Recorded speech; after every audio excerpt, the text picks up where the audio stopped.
예, 안녕하십니까. 내가 이혼 전문 변호사다의 저자 솔로몬입니다. 오늘은 저희 솔로몬이 운영하는 블로그 솔로몬 이혼 이야기에 이혼 시 재산 분할 기여도를 정할 때 양육권이 많이 고려된다라는 내용으로 글을 써드렸습니다. 해당 글을 간략하게 설명을 드려보도록 하겠습니다. 우선 서론을 말씀을 드리면 이혼할 때에는 항상 네 가지가 고려되죠. 이혼할지 여부 또는 재판상 이혼 사유가 문제가 되겠죠. 두 번째 위자료, 세 번째 재산 분할, 또 미성년 자녀가 있다 그러면 친권자, 양육자, 양육비, 면적 교섭 등에 대해서 정해져야 됩니다. 그 모든 것이 부부가 간에 합의가 된다 그러면 협의 이혼 절차에 대해서 이혼하면 되고, 그렇지 않다 그러면 조정 이혼이나 소송 이혼을 하게 되는데, 조정 이혼이나 소송 이혼에서 이 네 가지가 각각 개별적으로 움직이는 게 아닙니다. 이게 수레의 네 바퀴처럼 같이 서로 영향을 미쳐가면서 정해진다는 거죠. 그래서 오늘은 네 가지가 서로 어떻게 영향을 미치고 어떻게 연결되는지를 다 설명드리면 복잡하고, 오늘은 재산 분할과 양육권이 어떤 영향을 미치면서 정해지는지 그거에 대해서만 설명을 드려보도록 하겠습니다. 자, 우선 재산 분할이 어떻게 정해지는지에 대해서 좀 설명이 필요할 것 같습니다. 이것도 많은 분들이 궁금해 하시는 거기 때문에 한 번 더 설명을 합니다. 재산 분할 기여도를 정할 때는 세 가지를 고려합니다. 첫 번째, 분배적 요소. 분배적 요소는 뭐냐? 많이 벌어온 사람에게 많이 준다. 탕진을 많이 한 사람에겐 적게 준다. 즉 재산 형성에 기여한 만큼씩 나누겠다는 거예요.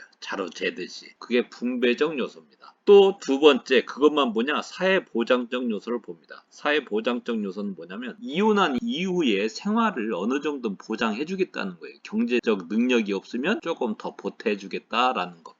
또 손해배상적 요소가 있죠. 즉 혼인 파탄의 책임이 있다, 바람을 폈다, 그러면 그 사람에게 재산 분할함에 있어서 불이익을 주겠다는 거죠.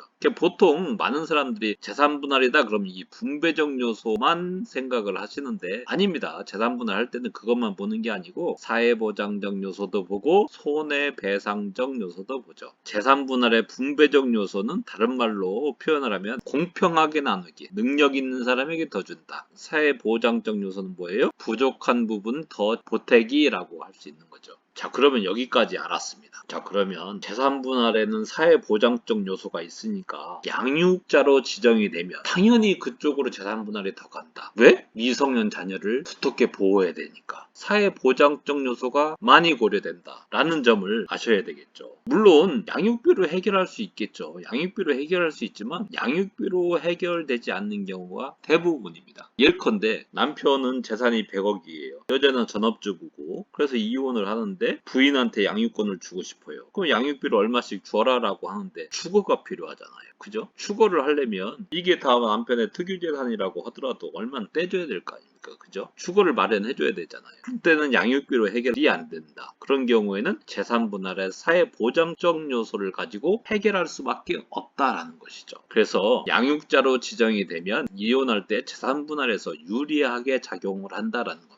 이혼 소송에서는 대부분 미성년 자녀에 대한 양육자로 지정되는 쪽에게 조금이라도 더 재산 분할을 많이 해줘서 미성년 자녀를 두텁게 보호하려는 경향을 보이죠. 왜? 미성년자를 보호할 의무는 국가에게 있기 때문에 그렇습니다.